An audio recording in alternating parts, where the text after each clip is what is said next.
Von Sanktionen zu Kriegsrecht und De las sanciones a la ley marcial y al estado de excepción, persecución política extralegal y la guerra de Occidente contra Ruth, la perspectiva de la ciencia política. Ontraucajo. zur Sache. Sanktionen sind ein Herrschaftsinstrument. Las sanciones son un instrumento de dominación para imponer intereses económicos, poder político y hegemonía cultural. Pueden afectar a las relaciones internacionales, las relaciones económicas, el derecho penal, el mercado laboral o las infracciones cotidianas de las normas. Pero hoy no sirven precisamente para hacer valer valores democráticos ni para impedir violaciones de los derechos humanos. Más bien, son un arma para augurar el dominio neoimperialista de Occidente y de su potencia de Estados Unidos. Und seiner Führungsmacht USA dar. Sie dienen nicht nur dazu, jenseits direkter Militär. No solo sirven para imponer la subordinación de estados más allá de la violencia militar directa, también sirven para eliminar a la oposición interna mediante medidas arbitrarias extralegales y para imponer en el conjunto de la población una obediencia preventiva generando miedo. Quiero explicarlo con 4 ejemplos. Primero, las medidas contra el periodista alemán Hüseyin Doğru, como ejemplo de la transición hacia un gobierno antidemocrático. Segundo, las sanciones contra el coronel suizo retirado Jacques Baud, como ejemplo de carácter supranacional de las sanciones. Für den supranationalen Charakter der Sanktionen. Drittens, das Beispiel der Kubanerin Ana Pérez. En tercer lugar, el ejemplo de la cubana Ana Pérez y cómo las sanciones afectan a una persona como instrumento imperial y neocolonial de opresión. Y en cuarto lugar, la ley Magnitsky como arma para desestabilizar a Rusia en la lucha por asegurar la hegemonía de Estados Unidos. Mostraré que las sanciones son un instrumento de dominación utilizado por Estados Unidos y aplicado de forma autónoma por sus vasallos europeos. Esto documenta de manera especialmente clara la sumisión a la potencia dirigente, al precio de destruir la propia economía, la democracia y el Estado de Derecho. Wirtschaft, der Demokratie und des Rechtsstaats. Ziel ist es, die Vasallen stärker auszubeuten. El objetivo es explotar más a los vasallos y perpetuar la guerra contra Rusia. Ejemplo 1. Hüseyin Doğru, transición hacia un gobierno antidemocrático. El periodista Hüseyin Doğru es ciudadano alemán y nació en Alemania. El 20 de mayo de 2025 fue sancionado por el Consejo de la Unión Europea. La justificación fue que difundía desinformación rusa. Doğru lo niega. No hubo sentencia judicial.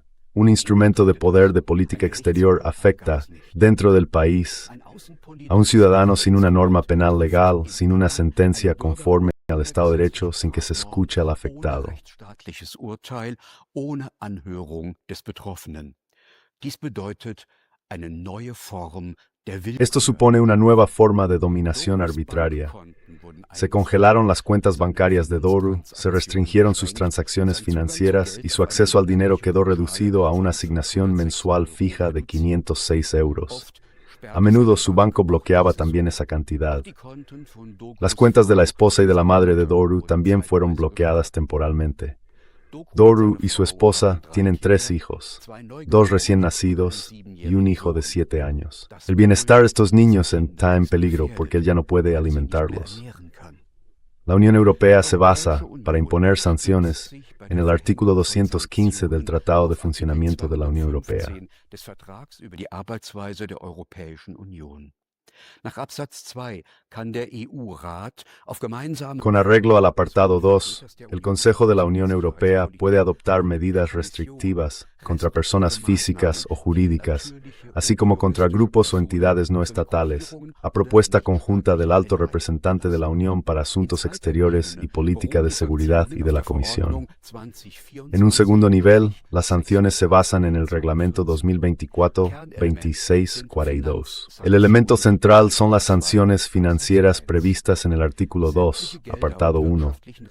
Se congelarán todos los fondos y recursos económicos que sean propiedad o estén en posesión de las personas físicas o jurídicas, organizaciones o entidades incluidas en el anexo 1, o que estén en poder de estas o bajo su control. El Bundestag alemán incorporó y endureció en enero de 2026 la Directiva de la Unión Europea 2024/226 en el derecho nacional. Nationales Recht umgesetzt und verschärft.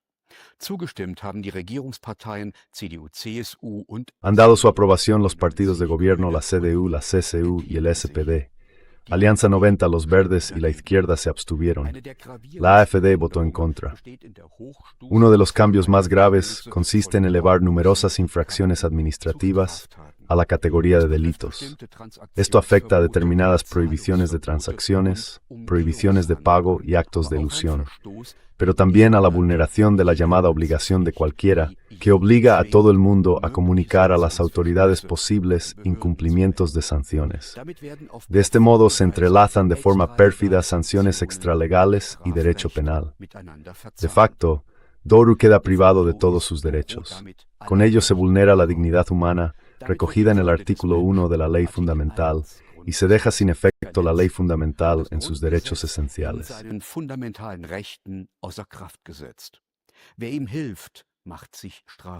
Quien le ayude incurre en un delito. A su mujer y a su madre les bloquearon las cuentas debido a una relación de control existente sobre los fondos por parte de su hijo. Sin embargo, el Tribunal Administrativo de Colonia ha levantado ya el bloqueo de la cuenta de su mujer, al considerar que existen serias dudas sobre la legalidad de las medidas impuestas por la Oficina Central de Aplicación de Sanciones. Las acusaciones contra Hüseyin Doğru son inverosímiles, aunque solo sea porque Doğru es crítico con Rusia y ha criticado la entrada rusa en Ucrania, calificándola de invasión.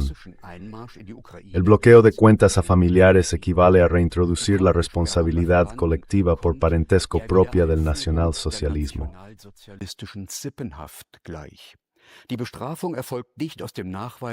El castigo no se basa en la prueba de una culpa individual, sino en la lógica de la culpabilidad por asociación. La jurista y durante muchos años jueza del Tribunal de Justicia de la Unión Europea, Ninon Kolnerik, y su colega Alina Miron, de la Universidad de Angers, en Francia, llegan a la siguiente conclusión en un dictamen jurídico. Basándose en las disposiciones del Pacto de la ONU sobre derechos civiles y políticos, relativas a la libertad de expresión, el análisis aporta pruebas de que la Decisión 2025-963 y el Reglamento 2025-964 del Consejo no son compatibles con la protección de los derechos humanos. Se refiere a las declaraciones y publicaciones del 17º paquete de sanciones que convierten a Doğru y a otras personas en no personas.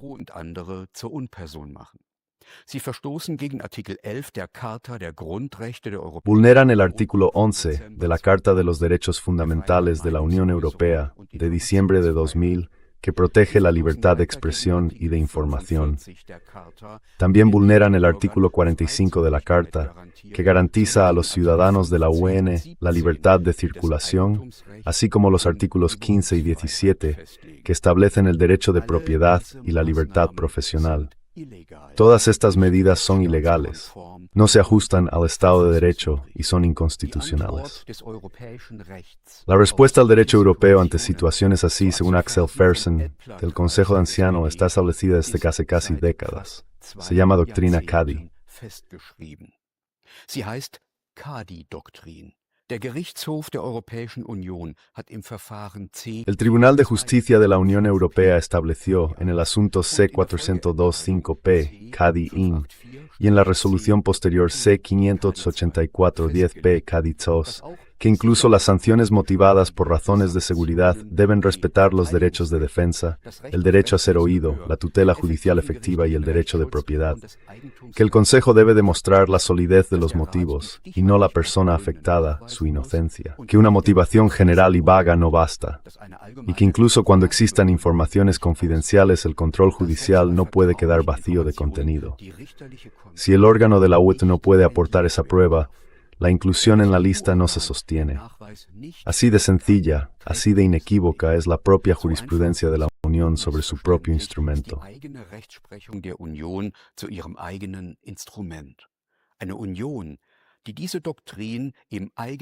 Una unión que no aplica esta doctrina en su propia casa, sino que la elude, se priva de credibilidad como comunidad de derecho. Una gran coalición en el Bundestag respalda las sanciones antidemocráticas e ilegales. Solo los diputados de AfD votaron contra su incorporación al derecho nacional. La actuación activa de CDU, CSU y SPD y la abstención de B90, los Verdes y la izquierda muestran que las fuerzas antidemocráticas no están en AfD, sino en el cártel de partidos gobernante. Esto documenta un nuevo extremismo de centro, una involución de la democracia parlamentaria hacia una nueva forma de dominación autoritaria, mientras que AfD y BSD se oponen al vaciamiento del parlamentarismo. Esto muestra la transformación de la democracia en una nueva forma de dominación antidemocrática y autocrática.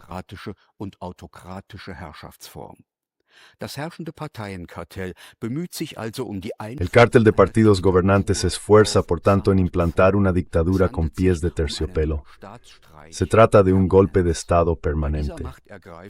En esta toma del poder por parte del cártel de partidos gobernante y en la transformación de la democracia parlamentaria en un estado de intimidación, colaboran más de 330 organizaciones no gubernamentales financiadas por el Estado. Participan en la difamación pública de los llamados actores de la desinformación. Son las correas de transmisión de un poder autoritario, porque provocan una transformación estructural de la esfera pública en una esfera pública de censura y denuncia, y con ello la destrucción del espacio de debate democrático. Junto con las sanciones extralegales, sirven para generar miedo, imponer una obediencia anticipada en la población y vaciar de contenido los procedimientos democráticos.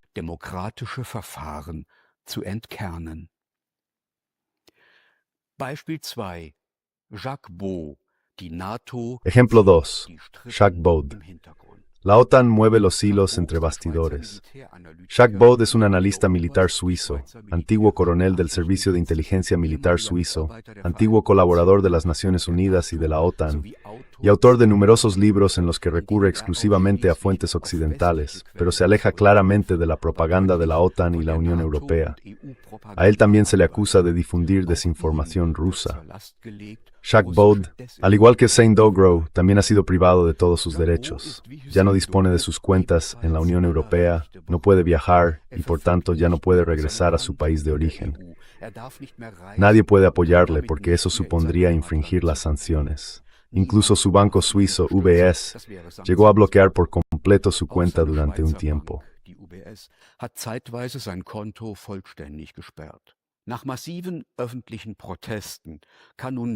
Tras grandes protestas públicas, al menos ahora se puede volver a pagar la pensión y cobrar de nuevo el seguro médico. Jacques Baud recibe mucha solidaridad de los ciudadanos de Bruselas. Los transeúntes le animan por la calle. Vecinos y residentes cocinan para él, le hacen la compra, le dan alimentos y dinero. Los Freiheitsstreikler suizos le han traído alimentos de su tierra y se han manifestado ante la embajada suiza en Bruselas. Después de todo este tiempo, Suiza habría estado ante la Bewaren, pero de forma tibia, y ni tometida de Thalin.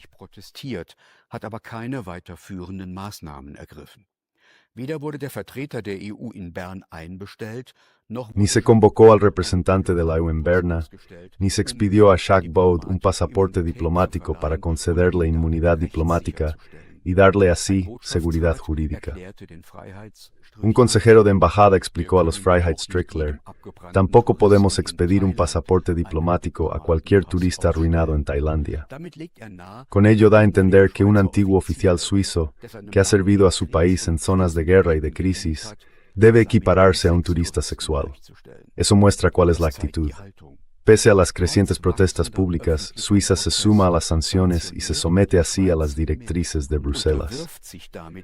La neutralidad suiza existe hoy, en gran medida, y en la práctica, ha perdido todo valor.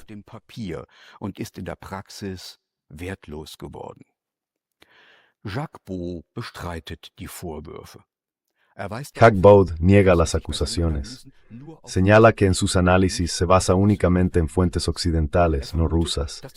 Sospecha que las sanciones contra él se impusieron por iniciativa del gobierno francés. Por un lado, París también tenía que ser el siguiente.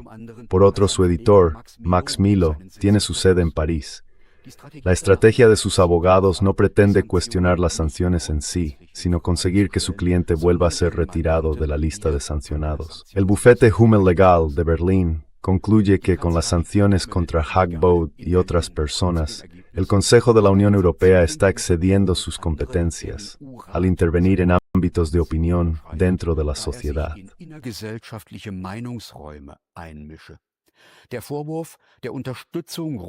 La acusación de apoyar narrativas rusas es una acusación comodín.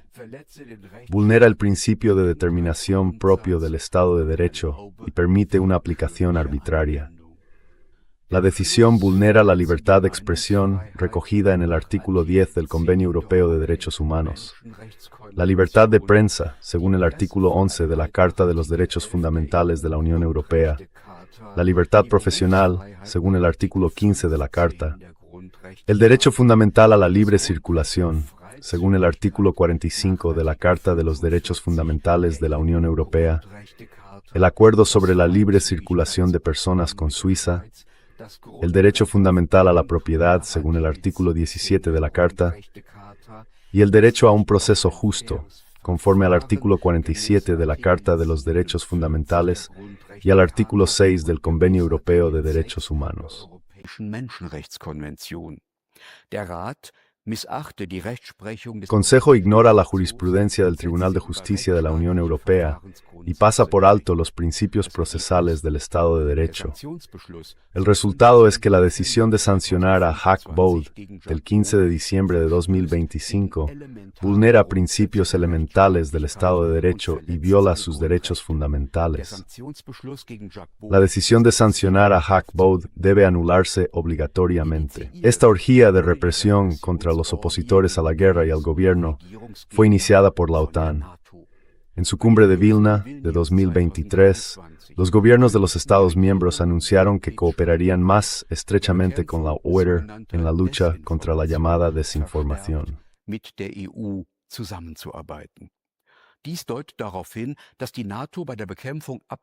Esto apunta a que la OTAN mueve los hilos entre bastidores en la lucha contra las opiniones divergentes. Con su agenda estratégica para 2024-2029, anunciada en junio de 2024, la Unión Europea ha adoptado una orientación hacia la preparación para la guerra. En ella, el Consejo de la Unión Europea promete reforzar la resiliencia de la UE mediante un enfoque que abarque todas las amenazas y a toda la sociedad. La UE considera que todo lo que califica como desinformación es un intento de desestabilización y lo sitúa al mismo nivel que el terrorismo y el extremismo violento. Norbert Herring considera con razón que con ello la UE declara de facto enemigos del Estado a los críticos de los gobiernos y de la OTAN. Por tanto, en ella rige un derecho de guerra no declarado.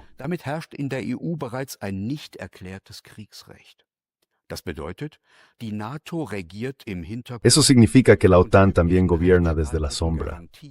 Y las garantías habituales del Estado de Derecho en tiempos de paz, como la libertad de opinión y de información, dejan de aplicarse cuando se ven afectadas cuestiones importantes para la OTAN.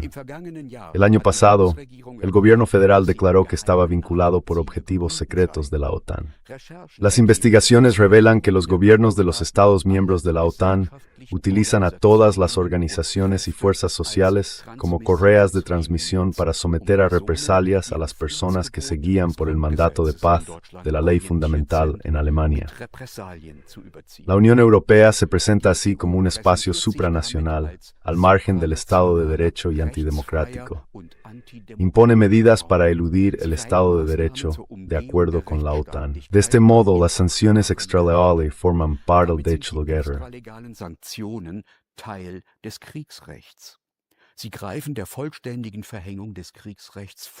Allanan el camino para la imposición total de la ley marcial. Deben destruir la existencia de los disidentes políticos y forzar entre la población de la UE una obediencia anticipada mediante la generación de miedo. Con ello, no solo deben preparar la capacidad de guerra contra Rusia, sino también la imposición del estado de excepción. Ejemplo 3. Ana Pérez. Ataque contra la salud y asesinato mediante sanciones. A la señora Ana Pérez no la conocen. No desempeña ningún papel en el debate político. Nadie le da voz. Es una de los millones de víctimas de la política de sanciones estadounidense y de la UETR. Su rastro se pierde en algún lugar entre La Habana y la Guayana Francesa. En el año 2012 recibí una llamada de una familia amiga de Santiago de Cuba.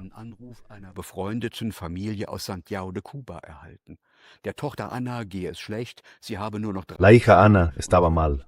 Solo le quedaban 3 dientes y ya no podía masticar. No tenían dinero para una rehabilitación dental, porque el material, si es que lo había que pagárselo a la clínica. Prometí ayudar. Mi propio dentista me aconsejó que no lo hiciera. Los costes de una rehabilitación completa eran muy altos. Hacía falta una raíz dental artificial de titanio o cerámica que se insertara en el hueso maxilar. Además, un soporte artificial como base para la prótesis dental. Y en tercer lugar, un tornillo también de titanio como elemento protésico para la fijación. Me dijo que me daría los componentes necesarios. Eso reduciría los costes. Después quería hablar de ello con la dentista que la trataba en La Habana.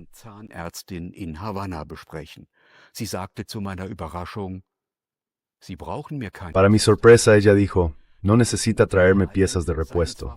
Es cierto que los materiales mencionados están sancionados por Estados Unidos y no se pueden importar, pero tenemos otra forma de fabricar implantes dentales. Los hacemos de marfil.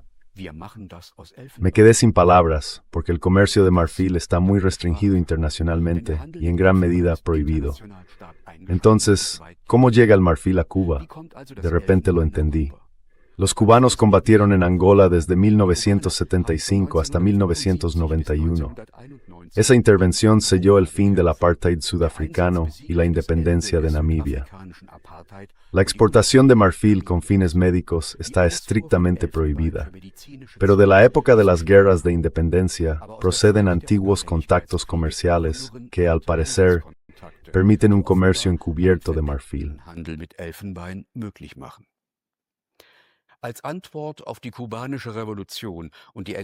Como respuesta a la Revolución Cubana y a la expropiación de empresas estadounidenses, Estados Unidos impuso sanciones contra Cuba desde 1960. Entre ellas figura un embargo integral. Casi todas las transacciones económicas entre ciudadanos y empresas estadounidenses están prohibidas. El bloqueo efectivo del petróleo provoca una grave escasez y cortes de electricidad. Cuba está clasificada como Estado patrocinador del terrorismo. Por eso, quienes viajan a Cuba ya no pueden entrar sin complicaciones en Estados Unidos mediante el ESTA. Las restricciones financieras han hecho que entidades como Visa y Mastercard suspendieran temporalmente los pagos en Cuba. Las sanciones han llevado al sistema sanitario cubano al borde del colapso. El sistema médico, considerado antes ejemplar, sufre por ello una crisis humanitaria.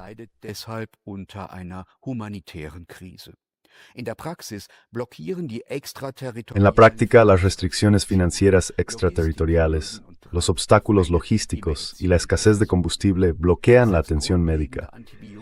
Incluso faltan en las clínicas antibióticos básicos, analgésicos como la aspirina y medicamentos anestésicos. La atención a los recién nacidos ya solo funciona con grandes limitaciones.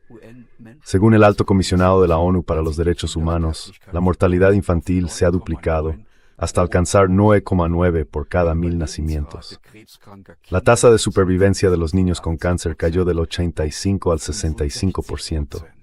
Eso significa que las sanciones matan. Según un estudio de Francisco Rodríguez y sus colegas, cuyos resultados se publicaron en la revista médica especializada The Lancet, las sanciones de Estados Unidos y de la Unión Europea fueron responsables entre 1971 y 2021 de Sentencing Caladiuchenyu.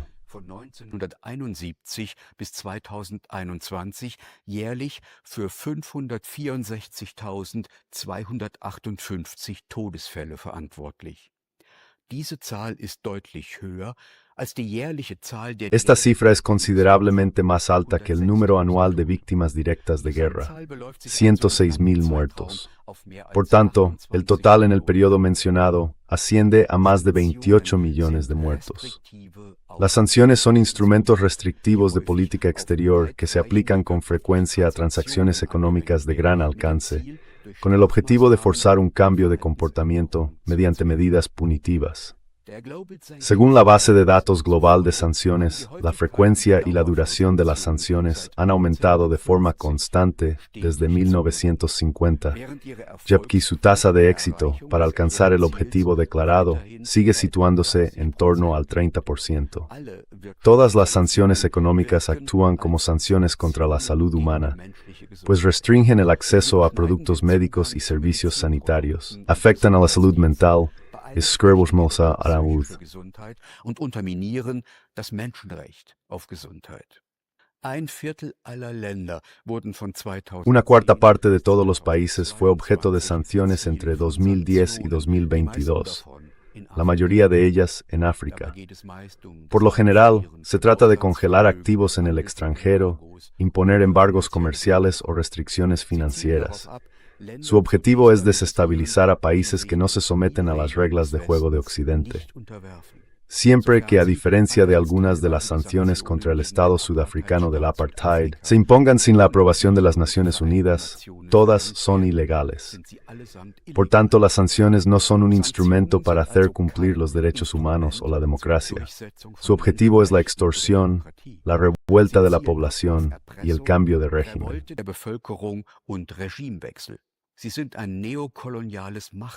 Son un instrumento de poder neocolonial de Occidente y de su potencia dirigente, Estados Unidos, y forman parte de su estrategia de sometimiento frente a terceros países. Todo ese discurso sobre los derechos humanos es propaganda instrumental vacía, destinada a ocultar intereses políticos y económicos.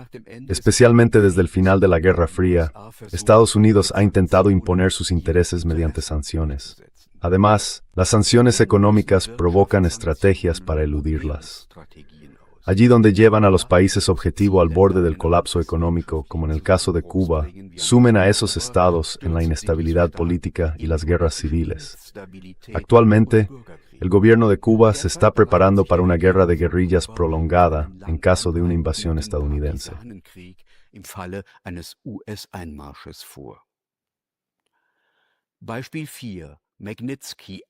Ejemplo 4. La ley Magnitsky, las mentiras de propaganda y la guerra de sanciones contra Rusia. El cineasta Andrei Nekrasov vivió una pesadilla con su híbrido de película de ficción y documental, The Magnitsky Act, Behind the Scenes, de 2016, críticas masivas de la prensa propagandística y oposición política. El interés de Nekrasov se despertó a raíz de informaciones de prensa sobre el abogado Sergei Magnitsky, de 36 años. Según esas informaciones, Magnitsky había sido detenido, torturado y asesinado por las autoridades rusas por haber destapado un fraude fiscal de $230 millones estadounidenses. Una historia contada por el gestor estadounidense de fondos de cobertura William Browder. Browder llegó a convertirse en el mayor inversor extranjero en Rusia. Hasta su expulsión, en 2005, su fondo obedeció a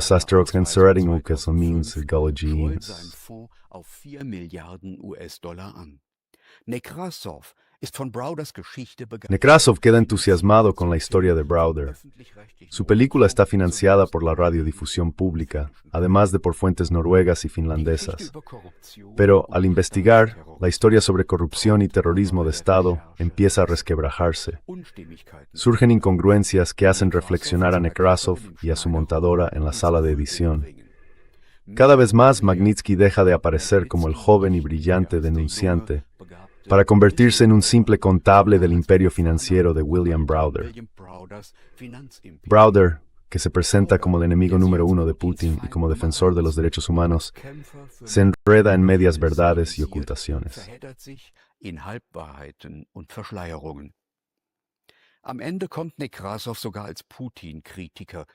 Al final, incluso Nekrasov, como crítico de Putin, llega a la conclusión de que Browder mintió e inventó su historia para encubrir sus propios negocios financieros ilegales, que Magnitsky fue cómplice del encubrimiento, que su detención se basó en sospechas demostrables, que murió en prisión por motivos de salud y por negligencia médica y que no fue torturado.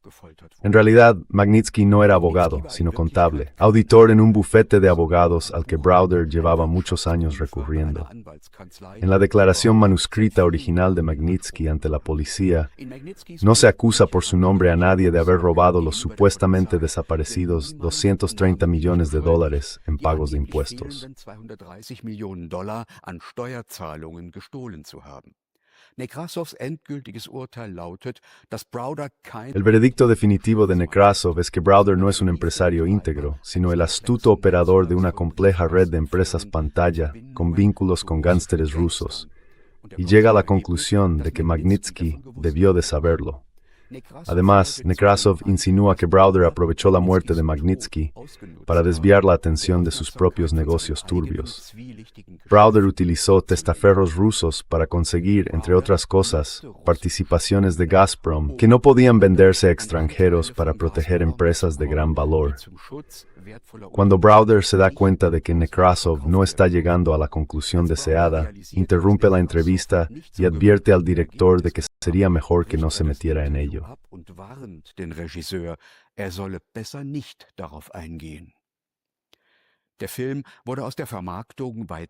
La película fue prácticamente expulsada de la promoción, no mediante censura abierta, sino a través de una campaña de propaganda y de amenazas legales del inversor financiero William Browder y sus colaboradores.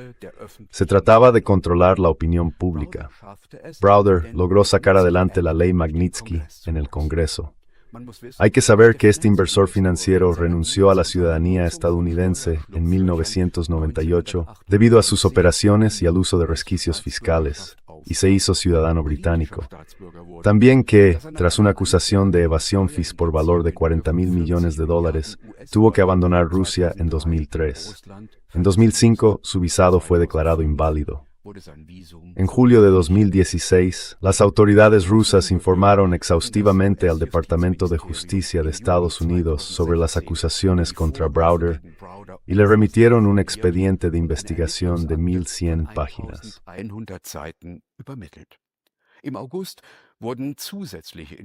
En agosto se transmitió información adicional. El fiscal general ruso preguntó en 9 ocasiones por el avance de las investigaciones en Estados Unidos. La justicia estadounidense no mostró ningún interés en investigar la vulneración de sus propias leyes fiscales. Mientras tanto, Browder utilizó sus declaraciones, demostrablemente falsas, y sus ganancias obtenidas ilegalmente, que habían sido introducidas en Estados Unidos con ayuda de empresas offshore, para pagar sus actividades de presión a favor de la ley Magnitsky y apoyar económicamente campañas electorales de políticos del Partido Demócrata. Según fiscales rusos, William Browder fue manejado como agente por el Servicio Secreto Británico, el MI6, durante toda su estancia en Rusia bajo el nombre en clave Solomon.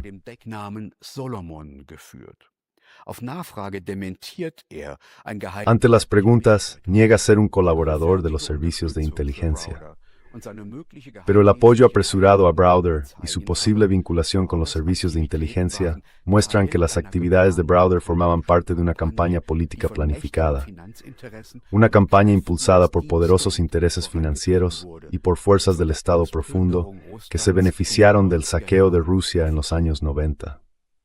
En Occidente, el caso se convirtió en una especie de símbolo de las prácticas criminales del Estado ruso y llevó, en Estados Unidos, a la aprobación de la ley Magnitsky, que imponía sanciones contra funcionarios rusos. La ley Sergei Magnitsky de responsabilidad sobre el Estado de Derecho fue aprobada en 2012 por el Congreso estadounidense como ley bipartidista y firmada por el entonces presidente Obama.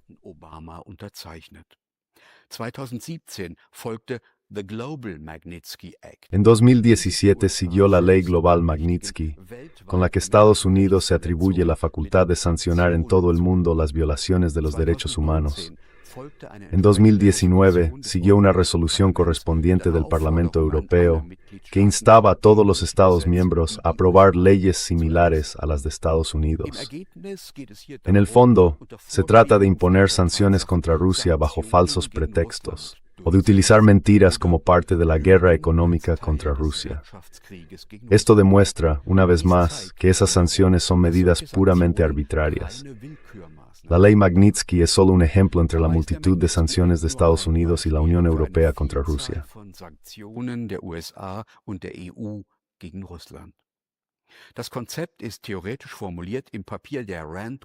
El concepto está formulado teóricamente en el documento de la corporación RAND sobre extender y desequilibrar a Rusia. El informe analiza cómo una serie de medidas, fomentar protestas internas, suministrar armas a Ucrania, perjudicar la reputación de Rusia, podrían debilitar y desestabilizar a Rusia. RAND señala que las medidas destinadas a imponer costes económicos tendrían una probabilidad de éxito especialmente alta. Entre ellas, sanciones comerciales y financieras, que tendrían que ser amplias y multilaterales. También afirma que la ayuda armamentística a Ucrania provocaría una guerra entre Rusia y Ucrania, y que sería una guerra muy larga y costosa para Rusia, que Ucrania perdería casi con toda seguridad.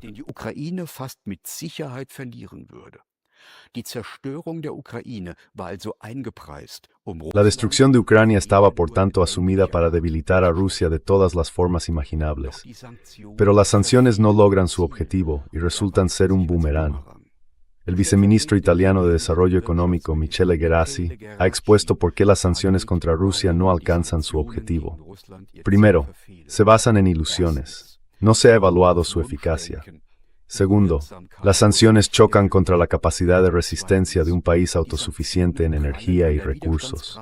Tercero, se sobreestimó masivamente la proporción de las exportaciones de gas a la Unión Europea. Solo representan el 2,2% del Producto Interior Bruto y no, como se suponía, entre el 25 y el 30%. Cuarto, se subestimó la capacidad de resistencia de Rusia como nación.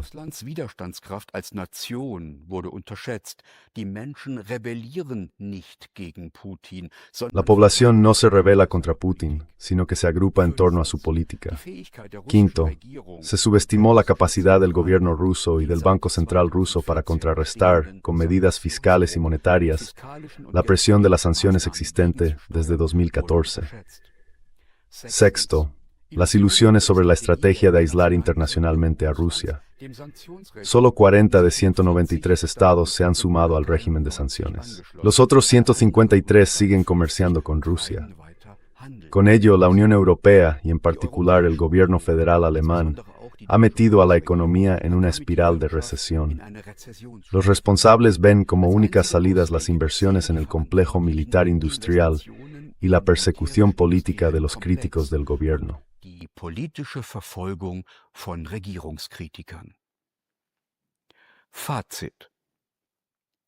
En conclusión, las sanciones del Consejo de la Unión Europea y de los Estados individuales vulneran el derecho y la Constitución.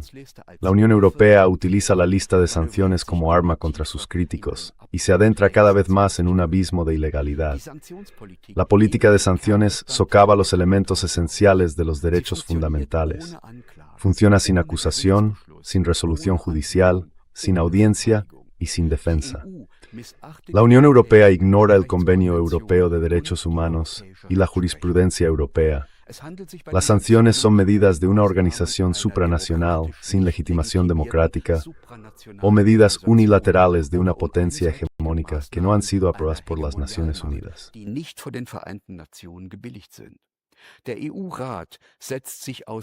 El Consejo de la UE está compuesto por los órganos ejecutivos, es decir, por los representantes de los gobiernos de los Estados miembros que no han sido elegidos por sus parlamentos para ejercer funciones legislativas a escala supranacional.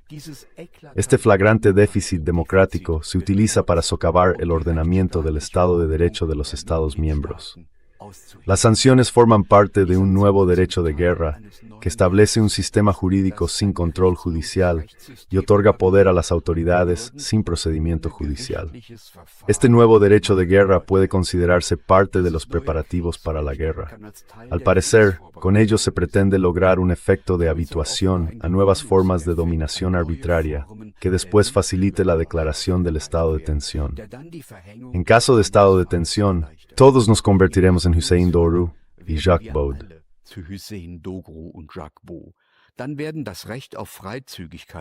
Entonces, se restringen el derecho a la libre circulación, según el artículo 11 de la Ley Fundamental, el secreto de la correspondencia postal y de las telecomunicaciones, según el artículo 10, el derecho a la inviolabilidad del domicilio, según el artículo 13, el derecho de propiedad, según el artículo 14, la libre elección de profesión, según el artículo 12, y el derecho al libre desarrollo de la personalidad, según el artículo 2 de la Ley Fundamental.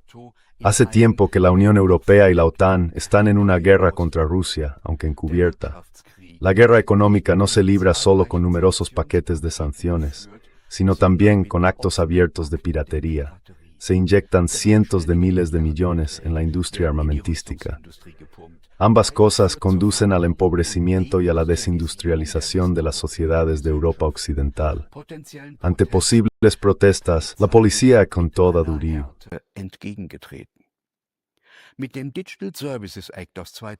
Con la Ley de Servicios Digitales de 2022 se logró implantar en toda la Unión Europea el modelo ya existente en Alemania de la Ley de Aplicación de la Red. Con ello se pretende imponer el control del discurso sobre cuestiones geopolíticas mediante la lucha contra la llamada desinformación y la censura abierta. La llamada desinformación se clasifica como una amenaza para la seguridad interior, independientemente de que esté dirigida o promovida desde el extranjero. Son los propios gobiernos quienes determinan qué es desinformación. Con ello se abre la puerta de par en par a una arbitrariedad antidemocrática. La ofensiva de la Unión Europea contra periodistas críticos se remonta a una decisión adoptada en una cumbre de la OTAN de 2023.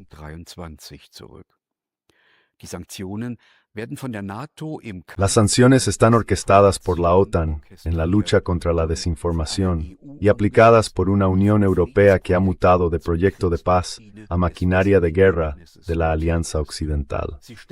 Representan un intento de mantener la hegemonía de las élites occidentales bajo el liderazgo de Estados Unidos y de frenar el declive de Occidente. Las sanciones muestran la destrucción del derecho internacional por parte de Occidente y de Estados Unidos, y el regreso de la ley del más fuerte en las relaciones internacionales. Además, las sanciones occidentales son responsables de cientos de miles de muertes. Son un instrumento de asesinato, no una contribución al fomento de la democracia. Las sanciones contra Rusia tienen como objetivo poner a Rusia de rodillas económicamente. La entonces ministra de Asuntos Exteriores, Annalena Baerbock, dijo: "Eso arruinará a Rusia".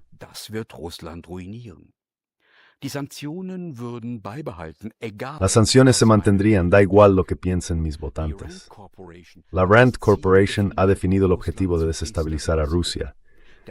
El principal ideólogo de política exterior de Estados Unidos, Zbigniew Brzezinski, ya formuló hace años el objetivo de arrebatarle a Rusia su condición de gran potencia, separando a Ucrania. En política interior, mediante un golpe de Estado permanente, se pretende asegurar el dominio de las élites transatlánticas, vaciando de contenido los procedimientos democráticos, de modo que se mantenga la fachada democrática. Se trata, por tanto, de instaurar una dictadura con guante de terciopelo, cuyas garras permanecen invisibles para la mayoría, pero son tanto más eficaces. El estado de excepción se transforma, según Giorgio Agamben, en una práctica permanente de gobierno.